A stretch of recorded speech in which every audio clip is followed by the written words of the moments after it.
Welcome to the 21st lecture in the series Introduction to New Testament Textual Criticism. Let's begin with prayer. Heavenly Father, help us as we consider your Son's teaching. If you're faithful in little things, you'll be faithful in large ones. Whether we've been given 5 talents, or 2, or 1, whether we labor for the whole day, or just 1 hour, let us be invested in your kingdom with wisdom and zeal. In Jesus' name, Amen. Most textual contests do not involve large segments of text. Most of them are small, and most of them are inconsequential. But some of them, although they are small, still have an effect on the translation of the passage in which they occur. Today, I will examine 7 small textual contests and reach a decision about each one. In the process, I invite you to engage the internal evidence. Look at the different readings and ask, which reading appears to account for its rivals? Why would a copyist create this reading or that reading? Is there something about either reading that could make it more preferable to a copyist? Or is there some feature of either reading that could cause it to come into being by accident? Which reading might appear more difficult to a copyist? Which reading, if any, is more consistent with the author's style and vocabulary? Which reading, if any, forms a harmonization to a parallel passage? Which reading, if any, can be accounted for as a liturgical expansion? And finally, what special factors might be involved that contributed to the creation of one of the rival readings? Let's approach each contest in 2 steps. First, we'll see what impression we can obtain on the basis of internal evidence, and then see where the external evidence points. Our first contest is from Matthew chapter 7, verse 27. Should this verse say, "And the rain descended, and the floods came, and the winds blew"? Or should it just say, "And the rain descended, and the floods came"? Well, the second reading is obviously shorter, and if you were to ignore the research of James Royce and several other researchers, and still apply the guidelines that were used in the 1800s and 1900s, then you might say the shorter reading ought to be preferred. Some copyists probably thought, well, most of the time when there's just rain and high water, houses don't collapse. We need to add an extra detail to make it clear what Jesus is picturing in this passage. Or what if you applied the canon, prefer the early reading, reckoning that the earlier the manuscript, the fewer opportunities copyists had to introduce mistakes? Well, this shorter reading is an early reading. It is found in Codex Sinaiticus. So you might consider using the text of Matthew 7:27 that does not mention that the winds blew. But you'd be wrong. The main copyist of Codex Sinaiticus made a mistake here. He lost his line of sight. The last 3 letters of the Greek word for floods and the last 3 letters of the Greek word for winds are the same 3 letters, and both words are followed by the Greek word kai, the word for and. When we look at early manuscripts from multiple transmission lines, the text that includes "and the floods came" is dominant no matter where you look. The other flagship manuscript of the Alexandrian text, Codex Vaticanus, has the entire passage here in Matthew 7:27, mentioning rain, floods, and winds. Now, we ought to bear in mind that as the number of generations of copies in a manuscript's family tree increases, the more opportunities there were to introduce mistakes, but it's also generally true that the more times the text was read and transmitted, the more opportunities there were to correct mistakes. Proofreading was usually part of the transmission process. At some point, someone recognized that the initial copyist of Codex Sinaiticus made a mistake here in Matthew 7:27 and wrote a correction in the margin of the manuscript. We are fortunate, or rather we are blessed, that the copyist of Codex Vaticanus did not make the same mistake. If the copyist of Codex Vaticanus had made the same mistake as the copyist of Codex Sinaiticus in Matthew 7:27, Westcott and Hort might have introduced a footnote at this point in the text, back in 1881. Westcott and Hort valued the agreement of Vaticanus and Sinaiticus so highly that Hort wrote, "No readings of Sinaiticus and B, that is, agreements of these two, can safely be rejected absolutely." Hort wrote that on page 225 of his 1881 introduction. Now, Hort qualified that statement by saying that readings shared by Vaticanus and Sinaiticus may be placed on an alternate footing when they have no patristic support and no versional support, but that's still an awful lot of weight to place on two manuscripts. A mistake made by copyists in the mid-300s is still a mistake. The longer reading in Matthew 7:27 is undoubtedly the original reading. Next, let's look at Matthew 12:35.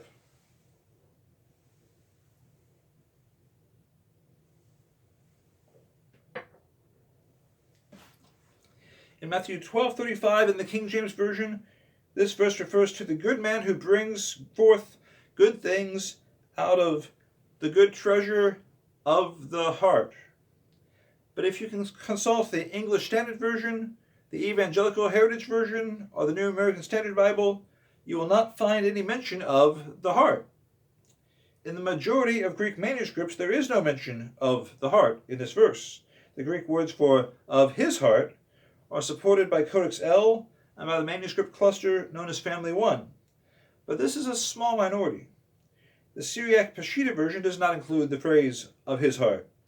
The Sinaitic Syriac and the Curetonian Syriac both include it. The last word in the Greek phrase for "of his heart" ends with the same two letters as the Greek word for treasure. Is this another case where a phrase has been accidentally skipped due to parablupsis? Or has something else happened? Something else has happened. The context in the preceding verse shows that Jesus is speaking about what is in a person's heart. And when we look at Luke 6:45, a parallel passage, this saying is presented with an explicit reference to the heart.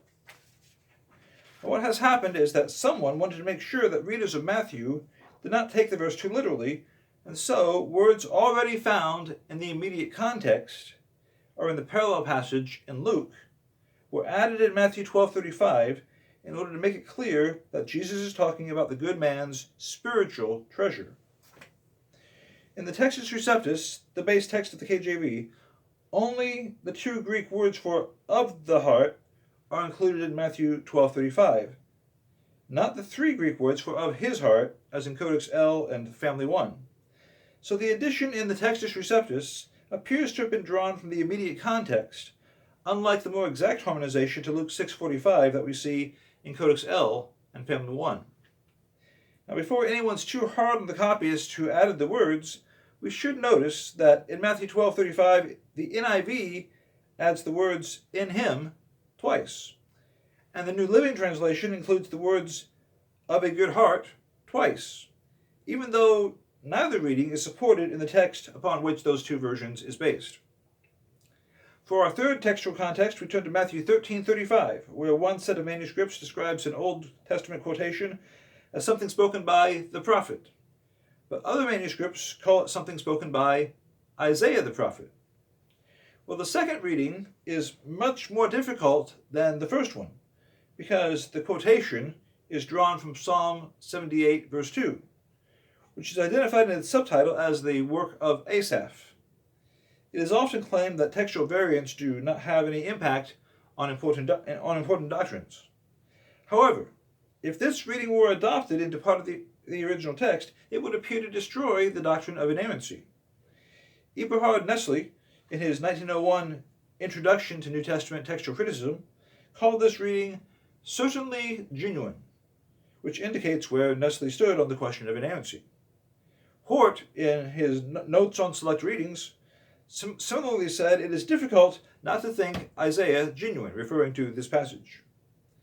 Jerome wrote about this passage and proposed that the text originally named Asaph as the prophet being quoted.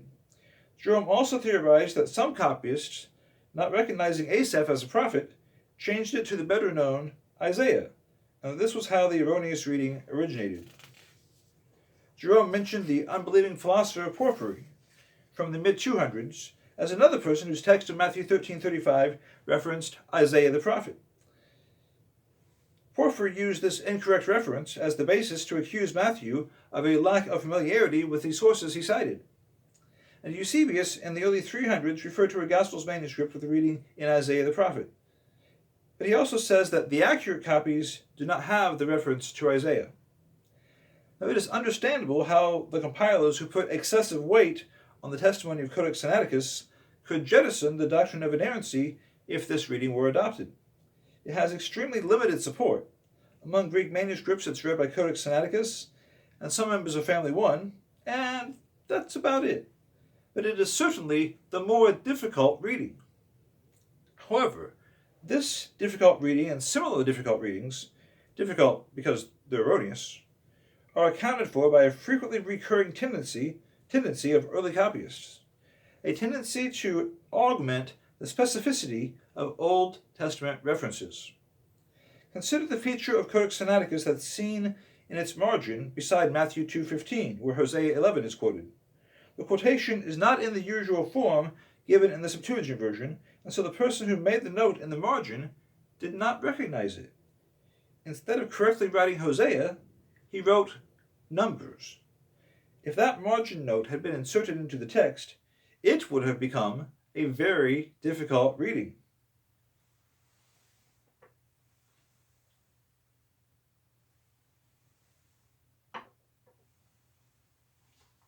In Matthew 2:5, another difficult reading was created as the effect of copyists' desire to make the text more specific.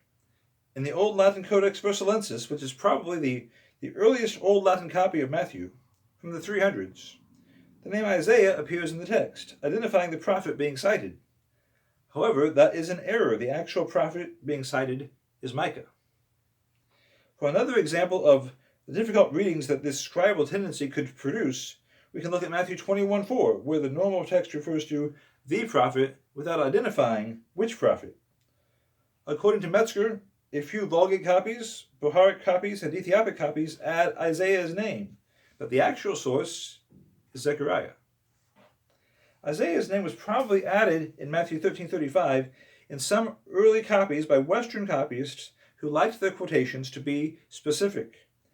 This is basically the same tendency that is on display in some modern-day paraphrases. If you were to look up Matthew 2:5 in the Message, you would see Isaiah's name, even though it is nowhere to be found in the Greek text. Look in the English text of the Message in Matthew 4:4 and Matthew 4:7 and Matthew 4:10, and you'll see the word Deuteronomy, even though it is nowhere to be found in the Greek text. In passages where Matthew presents a statement from the prophet without specifying which prophet, it was not rare for Western copyists to supply the prophet's name, or what they thought was the prophet's name. Isaiah's name was already given in Matthew 13, verse 14. So if a scribe was going to expand the text, it is understandable, even though it's not commendable, why he would add Isaiah's name in verse 35. So, copyists did not try to make a text more difficult, but sometimes they did, when attempting to make it clearer or more specific. And this ought to remind us that the canons of textual criticism should not be applied mechanically. For our fourth textual contest, let's turn to Matthew 23:35, which refers to the blood of Abel the righteous and the blood of Zechariah, the son of Berechiah. Like the previous variant unit, this verse has attracted some attention from those who look for errors in the Bible. In 2 Chronicles 24, it is reported that the Spirit of God came upon a man named Zechariah, and he protested against the transgressions of the people, and he was stoned to death in the court of the house of the Lord. But that man's father is identified as Jehoiada the priest. The only man named Zechariah in the Old Testament whose father is identified as Berechiah was Zechariah the minor prophet. He is identified as the son of Berechiah in the first verse of his book. Now, the Zechariah who was slain in 2 Chronicles 24 lived during the reign of Joash, king of Judah, who died around the year 800 BC. Zechariah the minor prophet wrote in the 500s. Now, apologists, those who defend the veracity of the text, have offered several proposals about which Zechariah is the subject in Matthew 23:35. Is it a realistic option to say that The difficulty is superfluous because in our reconstruction of the original text, the words son of Berechiah are simply not there. Well, in 1864, that was precisely the option preferred by the textual critic F.J.A. Scrivener when he learned that the copyist of Codex Sinaiticus did not write the words son of Berechiah in Matthew 23:35. Scrivener wrote, "Here, therefore, for once, Codex Sinaiticus, with a very small minority of copies, must preserve the evangelist's genuine reading." Now, the gist of Scrivener's argument runs like this. God doesn't make mistakes. The statement that Zechariah was the son of Berechiah is a mistake. So that must not be the original reading, and the shorter reading here must be original. However,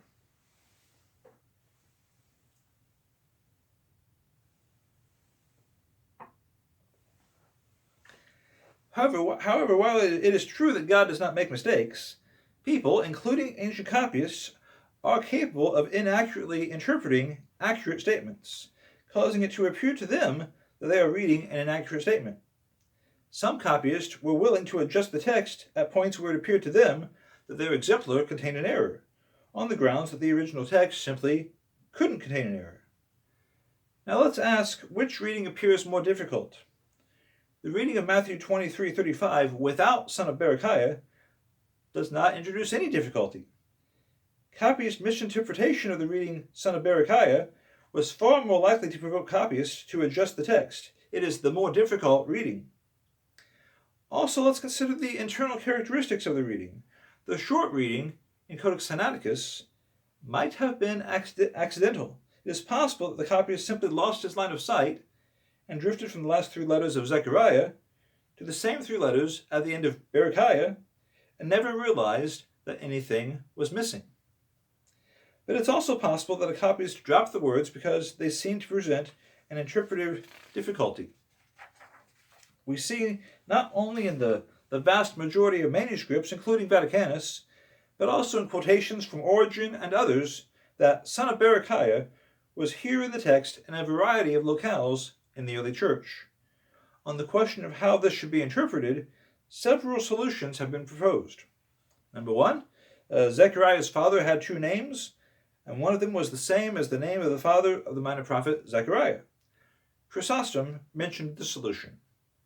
Number two, Jesus was referring to Zechariah, the father of John the Baptist. Origen proposed this solution in his commentary on Matthew, and near the end of the Proto-Evangelium of James, there is a tradition to the effect that Zechariah was killed in the temple when he did not tell the soldiers where his son was during Herod's slaughter of the innocents. Gregory of Nyssa favored this explanation. Number three, Zechariah, the son of Berechiah, the minor prophet, is the individual being referenced by Jesus, and his death is simply not mentioned in other sources. On number four, this verse is a parenthetical phrase not spoken by Jesus but written by Matthew, and his subject is not the Zechariah of 2 Chronicles or Zechariah the minor prophet, but the individual Josephus refers to in Jewish Wars, Book 4, Chapter 5, as Zecharias, son of Baruch, who according to Josephus was killed in the temple shortly before the destruction of the temple during the first Jewish revolt. Now, apologists may pick different solutions, but simply rejecting son of Berechiah does not have sufficient evidence in its favor. Number five.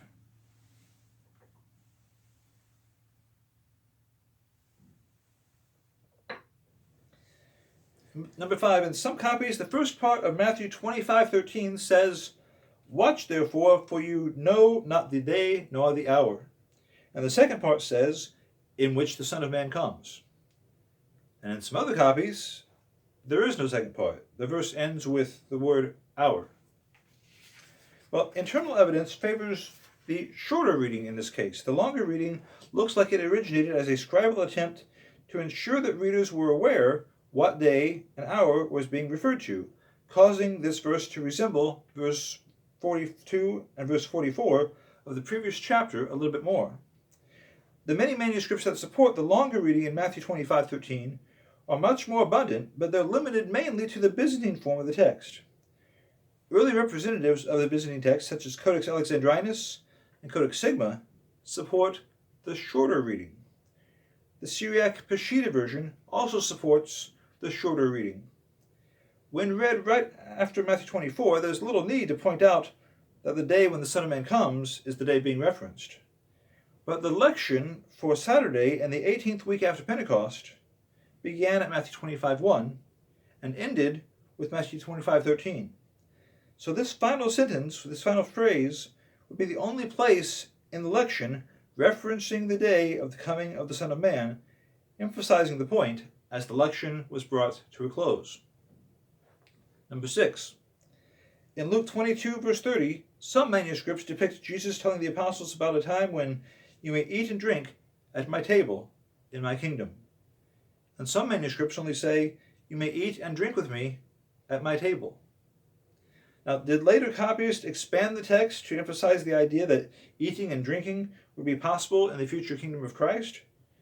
If the longer reading is adopted, then this is the only point in Luke's gospel where Jesus refers to my kingdom. Or did someone remove the phrase to avoid the appearance of a lack of clarity about whether the future kingdom belongs to the Father or the Son? Or did someone leave out the phrase in my kingdom by accident, skipping from one my to the next one? A look at the manuscripts reveals something very interesting. Different representatives of the Byzantine text do not agree. The famous Textus Receptus supports the longer reading, in agreement with an assortment of uncials, not only the Alexandrian codices Vaticanus and Sinaiticus and Papyrus 75, but also Alexandrinus, Codex K, Pi, M, and Codex W. The Peshitta also supports the longer reading, and so does the Old Latin, the Vulgate, and the Sinaitic Syriac. Codex Beza and the Curetonian Syriac favor the longer reading, but don't have the word my to modify kingdom, as if Jesus said, you may eat and drink at my table in the kingdom. And the very late minuscule 69 has Jesus say, at my table in his kingdom, referring to the Father. Family 13 and Codex N have the longer reading, but make it a little longer by the inclusion of the words with me before the rest. But there are a lot of Byzantine manuscripts, including a dozen uncials, that support the shorter reading. The Robinson-Pierpont Byzantine text form disagrees with the Hodges-Farstad Greek New Testament according to the majority text at this point.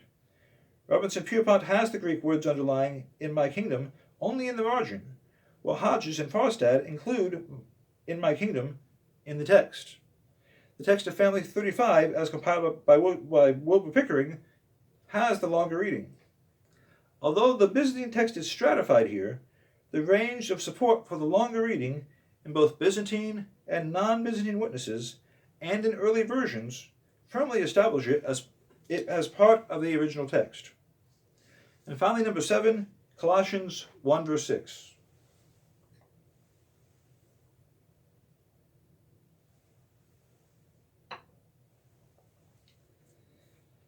In Colossians 1 verse 6, the Textus Receptus says that the gospel is bringing forth fruit. In most manuscripts, Colossians 1:6 says that the gospel is bringing forth fruit and growing. The inclusion of the words and growing is also supported by the Peshitta. This is one of the relatively rare places in the text where the reading in the Textus Receptus is not supported by the vast majority of manuscripts and is shorter than the reading in the vast majority of manuscripts. The words and growing, like kai oxonomenon, are in the text of the Robinson-Pierpont Byzantine text form, and in the text of Hodges and Farstad's Greek New Testament according to the majority text, and in Pickering's compilation of the archetype of Family 35, and it was in the text of the Complutensian Polyglot New Testament, which was printed in 1514. The reading was in a footnote in the compilation published by Dr. John Fell at Oxford in 1675. It's also in the text that was compiled in 1904 by Antoniades for the Eastern Orthodox churches. The range of support for the reading and growing is extremely broad and extremely early. It is supported, for example, by Papyrus 46, Vaticanus, Sinaiticus, and Alexandrinus. The words begin with the same 2 letters that begin the next word in the text and end with the same 5 letters that end the word that precedes them in the text. This very clearly indicates that these words were part of the original text and fell out accidentally due to parablupsis. In conclusion, the textual variants we have reviewed today may be small, but they teach us some important lessons to those who are willing to learn them. Number one, the principle, prefer the older reading, should not be applied without a careful and substantial review of other evidence. Some early copyists made very careless mistakes. Number two, when the text looks like it's been expanded to increase its clarity, this is often the case, especially where the augmentation involves a harmonization to the immediate context or to a parallel passage. Number three, the principle, prefer the more difficult reading, should be applied with an awareness of scribal tendencies that sometimes contributed to the creation of very difficult readings by copyists. Number four, the ability of a reading to contribute to the resolution of an apologetic difficulty is not a sufficient reason to accept it as original. Number five, when the utility of a reading interlocks with the beginning or end of a lection, and its shorter rival has stronger early support, the longer reading probably originated as a liturgical expansion. Number six, the larger quantity of Greek manuscripts sometimes fails to support the original reading. And number seven, the Textus Receptus contains some longer readings and some shorter readings that are non-original. Its important role in the history of the printed text does not justify treating it as if it cannot be improved to more closely correspond to the original text. Thank you.